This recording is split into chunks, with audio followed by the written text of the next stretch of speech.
ไกลฟ้าลาวลมลุกคลุกคลานตั้งหลายร้อยปีเลือดหลั่งอาบทรละนินวันนี้ศาลลาวจึงได้ปลดปล่อยย้อนบุญคุณของพระป่าศาสนปฏิวัติลาวชาวลา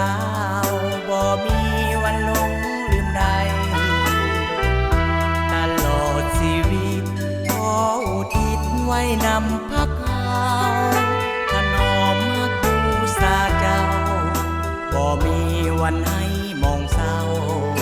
พักเอ๋ยจงเจริ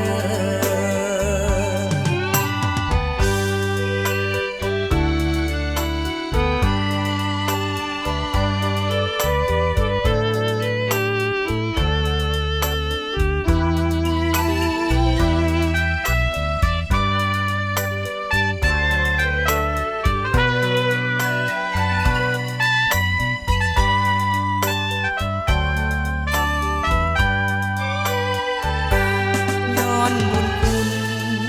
ของพระป่าศาสนปฏิวัติลาวชาวลาวบ่มีวันหลงลืมใด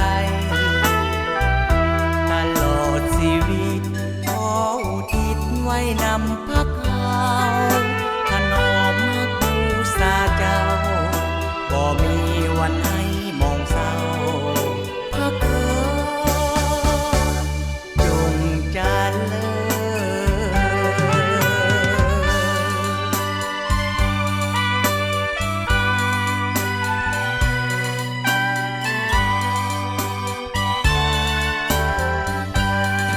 ชาวคณะใจที่ว่าเมื่อมีของเราได้เสียพนักงานอาวุโสบำนาญแต่ผู้ที่มีคุณงามความดีในว่าในเรื่องคือผู้สร้างตังเมืองฮิบูผู้ทำบิดลูกก็มาเป็นผู้ทำบิดเนาะคือพระเท่าคำว่าอดีตเลขาพังเมือง2 สมัยอดีตเจ้าเมืองฮิบูจะสันมาฮอดว่านี้เวลา1:15 เพิ่นได้เสียชีวิตไปนั้นข้าพเจ้าได้นำต่างหน้าให้แก่การนำอำนาจการปกครองการเมืองขอแจ้งให้แก่ประชาชนสมาชิกพรรคอำนาจการปกครองในทั่วเมืองบุญโดยเฉพาะผู้ประกันใหม่นำประกันของเราดังนั้นเพิ่นจะได้มีคุณงามความดีต่อประเทศชาติในสร้างเมืองบุญของเราในเมืองบุญของเรานี่จะในระยะสมัยตามที่รัฐทราบในปัจจุบันคือมันจะได้เสียชีวิตไปแล้วดังนั้นในโอกาสนี้ข้าพเจ้าได้นำประธานของประชุมหรือคณะประธานของประชุมก็คือ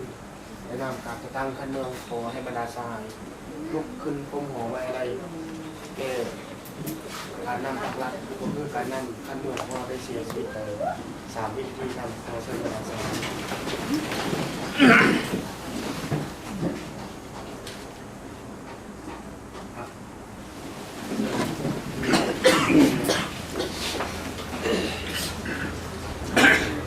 ต่อไปที่ผมเอาไปช่วยแล้วเนาะฉะนั้นขอเรียนเส้นมันกระเอก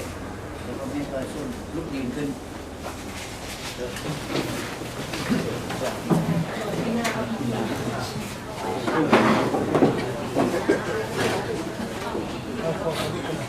ทั้งหมด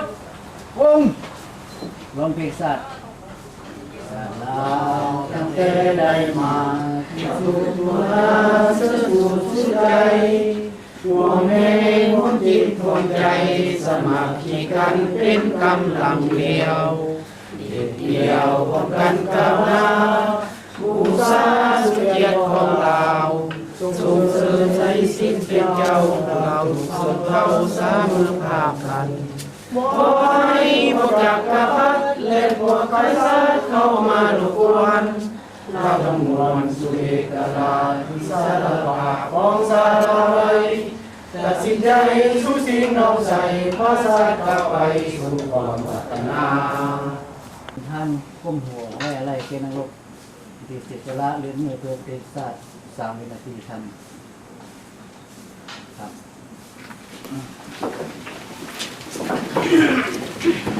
สังคมเราไม่ว่าเขาจะได้บ่งแม่เนี่ย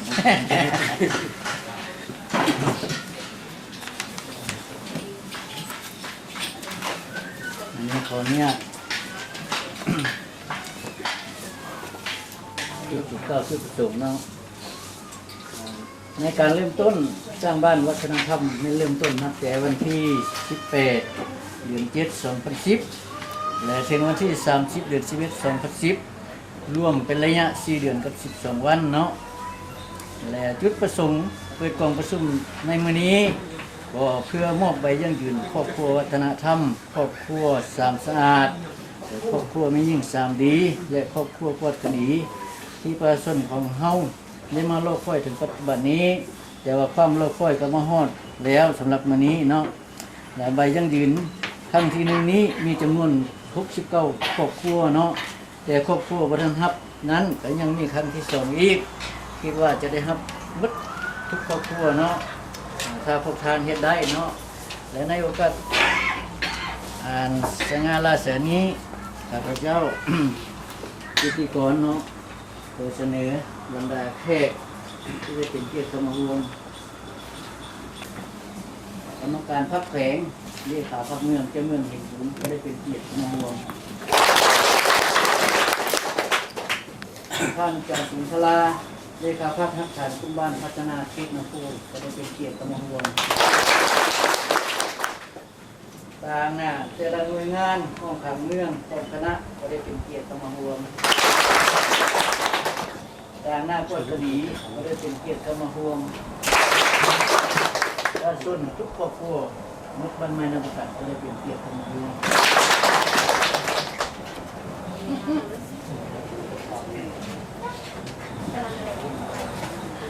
ต่อไปนี้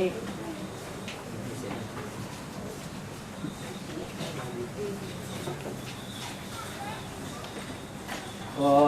ยินเสียเนาะนางเรียกสอนขึ้นมาผ่านครอบครัวสังดีและก็บ้านสังดีเนาะเรียนเสียก็ตัวเอง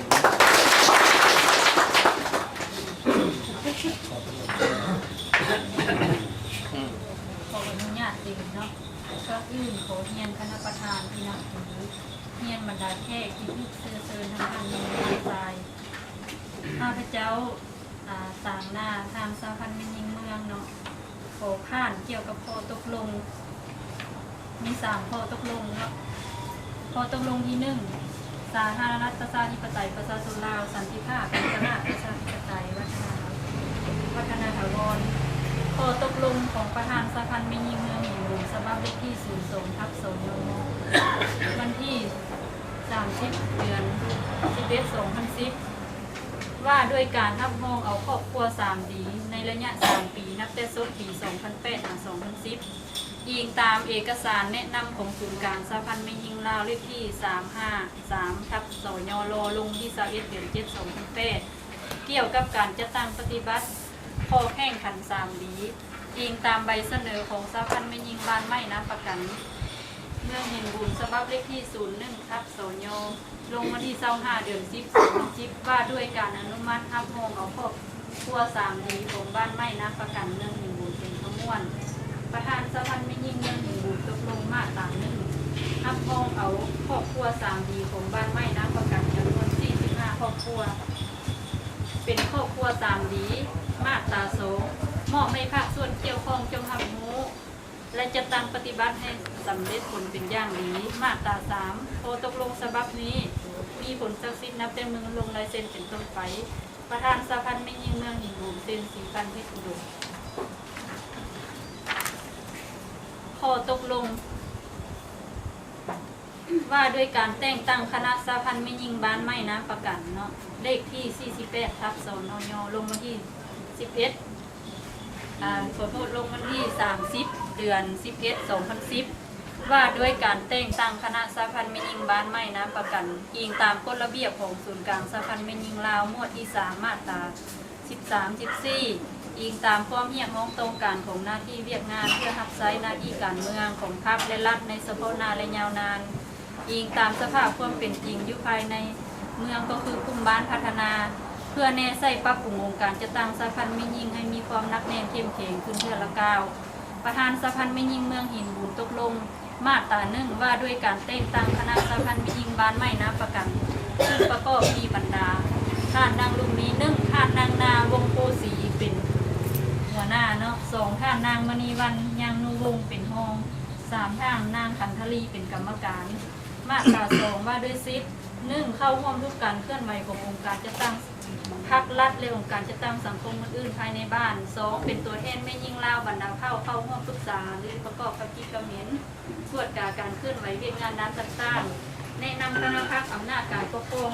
พันหักฐานกลุ่มบ้านตามพาระบุบาท10 นาที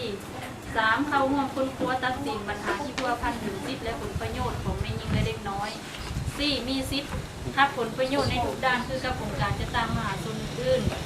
มาตรา3ว่าโดยหน้าที่1ศึกษาอบรมแม่ยิ่งบรรดาสั้นคนภายในหมู่บ้านที่ตนเองรับผิดชอบให้กลายเป็นพลเมืองดีพัฒนาดีสร้างครอบครัวให้มีความผาสุกปฏิบัติสิทธิเป็นเจ้าของประเทศชาติ2ติดตามตรวจการทุกมีโอกาสจะตั้งปฏิบัติแนวทางนโยบายของพรรคระเบียบกฎหมายของรัฐเช่นพัฒนาเศรษฐกิจสังคมของบ้านเพื่อปกป้องสิทธิและผลประโยชน์อันชอบธรรมให้แก่แม่ยิ่งและเด็กน้อย3เข้าร่วมองค์การจะตั้งทุกภาคส่วนในสังคมสร้างครอบครัวให้เป็นครอบครัวสามดีให้มีความเสมอภาคให้มีความผาสุกพร้อมกับศึกษาองค์ความลูกหลานให้กลายเป็นพลเมืองดีของชาติ4ตั้งหน้าสร้างแรงไร้ฮักในองค์การจะตั้งของตนเพื่อหันไปสู้กันเพิ่มตนเองคุมตนเองเพื่อละก้าวมาตรา4บรรดาท่านที่ถือแต่งตั้งคุมพักเพื่อจะตั้งปฏิบัติให้ประสบผลเป็นจริงมาตรา5ข้อตกลงสภานี้มีผลศักดิ์สิทธิ์นับเป็นมือลงสายเซ็นอุทธรณ์ไปประธานสภาแม่ยิงเมืองหินหลวง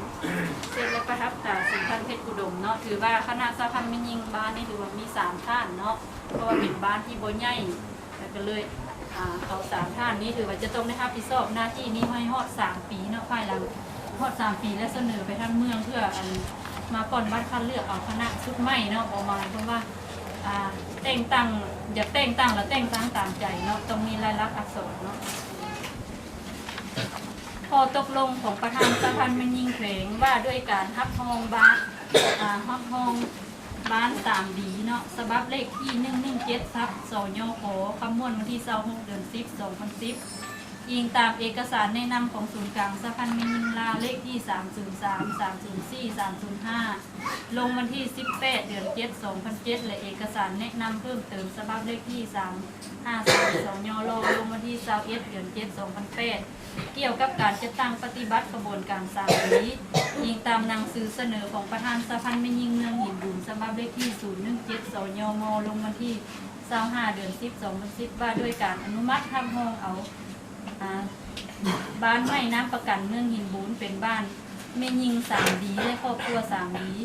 ประธานสะพานแม่ยิงแขวงขมวนตกลงมาตรา1ทับห้องเอาแม่ยิงบ้านไม้น้ำประกันเมืองหินบุญเป็นบ้านสะพานแม่ยิง3 ดีและครอบครัว3 ดีจำนวน45 ครอบครัวมาตรา2มอบให้ภาคส่วนที่เกี่ยวข้องจงทำรู้และจะตั้งปฏิบัติให้รับผลสำเร็จเป็นอย่างดีมาตรา3ข้อตกลงฉบับนี้มีผลศักดิ์สิทธิ์นับแต่มือลงลายเซ็นเป็นต้นไปเซ็นและประทับตราประธานสภาแม่ยิงแขวงขมวนไพบูลย์ชัยขุมานเนาะถือว่าการผ่านข้อตกลงในศาลนี้ในข้อนี้ถือว่าจบและท้ายสุดนี้ข้าพเจ้าขอไว้ใจพรในคณะประธานของประชุมจงมีสุขภาพเข้มแข็งห้าวหันมันยืนขอไว้ใจพรแม่ทั้งท่านยิงและท่านทรายที่ได้เข้าร่วมในนี้จงมีสุขภาพเข้มแข็งห้าวหันมันยืนขอขอบใจแล้วต้องได้นำทางสามัญมาซื้อเงินสวรรค์เป็นทานตกลงมี3 ดีแล้วก็3 ดีจะตกลงไปแล้วแต่ส่วนต่อไปเราลงทุนทางสายสมองคุ้มมาดีเนาะขึ้นมาผ่านข้อมูลเกี่ยวกับงานที่ทำของเซน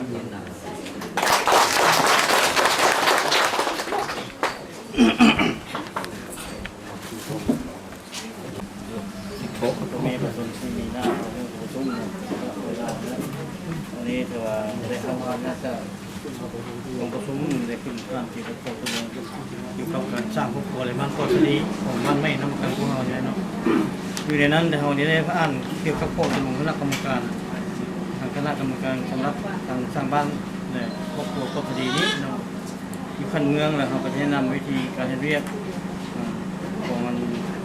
สร้างบ้านปกติทั่วไปในบ้านของเขาเนาะมันถึงจะอ่านข้อตกลงเกี่ยวกับการทับฉันข้อตกลง ของท่านเจ้าเมืองหินบุญว่าด้วยการแต่งตั้งคณะกรรมการนำพารับผิดชอบในการสร้างครอบครัวในบ้านปกติยิงตามคำแนะนำเลขที่01 ทับ พย.ลงวันที่29 เมษายน 2007ของรัฐมนตรีว่าการกระทรวงยุติธรรมเกี่ยวกับคิดใจชี้นำมาตรฐานและขั้นตอนของการสร้างบ้านปกติอีกอันที่2มันทิศทางแผนการในการสร้างบ้านปกติของเมืองเนาะเจ้าเมืองหินบุญตกลงมาตราที่1ตกลงแต่งตั้งคณะชี้นำสร้างบ้านปกติ1เป็นท่านแก้วดอนจันทปณีคณะประจำพรรคเมืองรองเจ้าเมืองหินบุญเป็นหัวหน้า2ท่านเทวาศรีโสภาคณะประจำพรรคเมืองประธานแนวราวสังฆะเป็นรองอันที่3เป็นท่านบัวพันธ์สุขทองคณะพรรคเมืองประธานโคตรกาพรรครัฐเป็นคณะอันที่4ท่านสมดีภูทินคณะกรรมการพรรคเมืองหัวหน้ากองบัญชาการปกสเป็นคณะอันที่5ท่านสายสมรพรหมดีห้องการยุติธรรมเมืองเป็นคณะสำหรับมาตราที่2ตกลงแต่งตั้งคณะกรรมการสร้างบ้านปกติ1เป็นท่านเวียงไสห้องการยุติธรรมเป็นหัวหน้า2ท่านภูเพชรอัยการประชาชนเป็นรอง3ท่านนางเวียงสวรรค์รองประธานสหพันธ์แม่หญิงเป็นคณะ4ท่านยมลาคณะบริหารงานสาวนุ่มเป็นคณะมาตรา3มอบให้บรรดาท่านที่มีรายชื่อที่แตกต่างจงทำหู้และมีชิด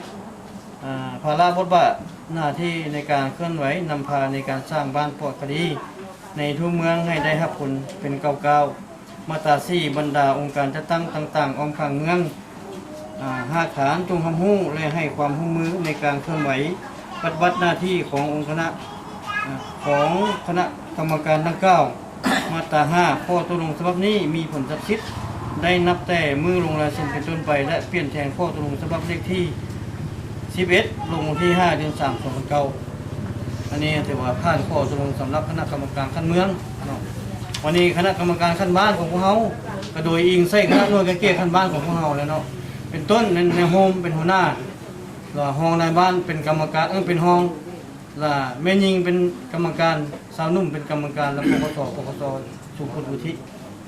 รู้ว่าเขาเจ้าพกเจ้าเล่าอยู่ขั้นบ้านท่านในคณะกรรมการดังกล่าวนี้มันมีชิด2หน้าที่อันนึงนะแม่นมารับผิดชอบทางบ้านป้อคดีครอบครัวป้อคดีอันที่2ล่ะแม่นหน่วยกระเกียรเฉพาะที่ว่ามันเป็นอันนั้นคณะอันเดียวกันเนาะคือว่ามีปัญหาใดก็ถือว่าได้ประสานทั้งส่วนทั้งเก้านี้เนาะ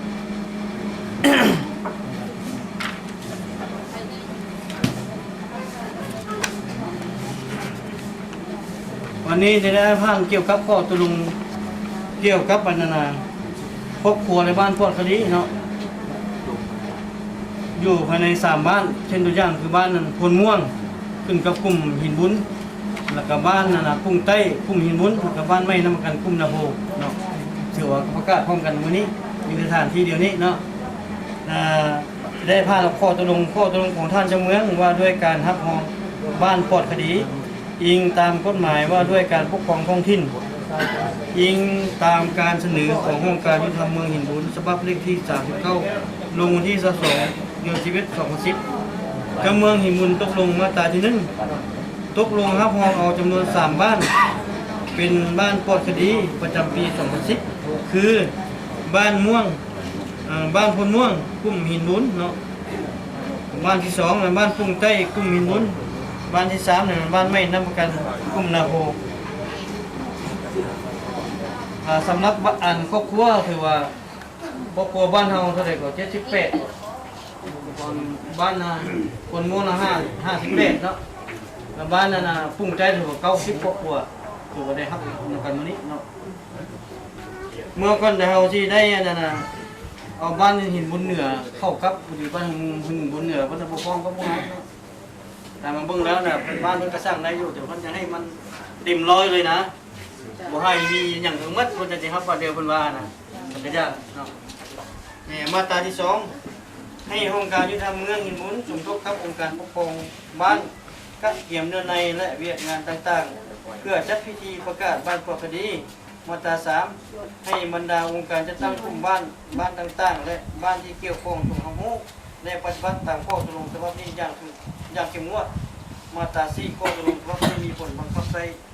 ได้ในกำหนด1 ปีและมีผลศักดิ์สิทธิ์นับแต่มือลงในเทียนเป็นต้นไปอันนี้ถือว่าเพราะว่ากำหนด1 ปีนั่นเนาะถ้าหลังเขาประกาศปุ๊บแล้วนะเขาจะติดตาม1 ปีเข้าไปนี่นะบ้านเขาปฏิบัติได้บ่หรือบ่ได้นะบางทีครับมื้อนี้ละมื้อน่ะมีคดีเข้ามาสมมุติว่าเนาะเห็นเจ้าหน้าที่จับไปแล้วสมมุติว่านี่นะดำเนินคดียาเสพติดบ่หรืออื่นๆที่ว่าเฮาเบิ่งคืนกันไหมอันนั้นเนาะถ้าว่าฮอดปีนี้ปุ๊บนี่บ่มีปัญหาหยังเพราะว่าบ้านเฮาสามารถเป็นบ้านปกติหรือครอบครัวปกติไปเลยต่อไปเลย ปีใดถือว่ามีปัญหาแล้วจะว่ากันไหมเนาะแต่แสดงคำพูดนั้นเนาะ ผ่านข้อตกลงถือว่า